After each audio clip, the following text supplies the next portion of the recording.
Yousimi, c'est un service de mesure de visibilité sur le web.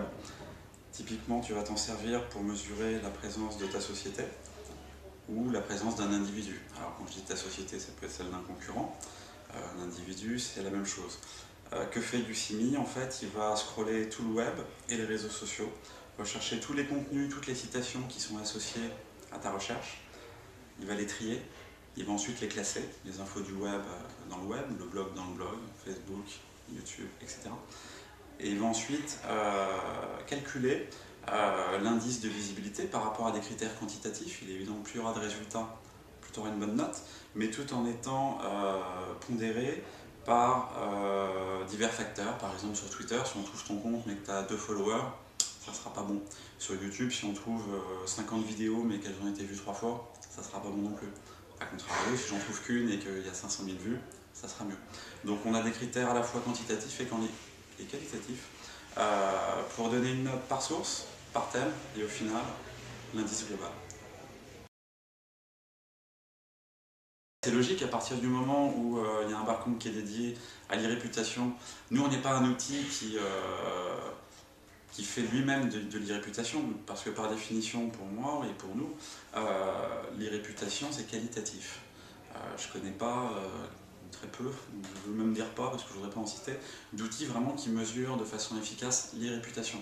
On peut récupérer toutes les données, mais je pense que si vraiment on veut avoir des critères de qualité, il faut une intervention humaine qui va lire clairement ce qui est dit. Et également, de par le principe, l'ambiance du barcamp qui est un peu freestyle, qui n'est pas une conférence guindée. Nous, chez Yousimi, on essaie toujours de fournir un travail irréprochable, mais dans la meilleure humeur possible et sans se prendre la tête. Donc ça colle complètement à l'esprit, donc on s'est décidé, je crois, en 2 minutes. Pour moi, c'est pas si flou que ça, parce que l'e-réputation, en fait, n'est que la représentation numérique, digitale, on appelle comme on veut, de ce qui a toujours existé, de ce qui est une réputation. Avant, une personne avait bonne réputation, elle avait bonne presse. On disait c'est quelqu'un de bien, c'est quelqu'un de pas bien. Alors on pouvait le dire, on pouvait l'écrire. Bon, aujourd'hui, effectivement, ça va beaucoup plus vite. C'est partagé sur les réseaux sociaux et aimer, pas aimer, ça va beaucoup plus vite. Donc on a mis le i, effectivement. Donc pour une marque, c'est très important d'être informé tout de suite de ce qui se dit pour pouvoir réagir, c'est évident. Mais la notion d'e-réputation me paraît pas si floue. Je pense qu'il y a des marques qui communiquent bien, d'autres moins bien. Maintenant, il peut y avoir des incompréhensions entre le message que veut véhiculer la marque et comment il est perçu. Il y a l'émetteur, il y a le récepteur, et puis si la communication n'est pas bonne, la marque peut dire quelque chose qui peut être mal interprété. Ça peut nuire à son e-réputation.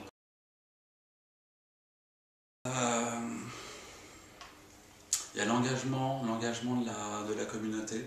Est-ce que la communauté est friande du discours, des publications, de la communication au sens large d'une marque, ou est-ce qu'elle est simplement fan parce qu'elle a aimé une fois puis derrière ça n'intéresse pas? Est-ce que vraiment donc, il y a un engagement et du coup est-ce qu'il y a réellement une notion d'interaction forte?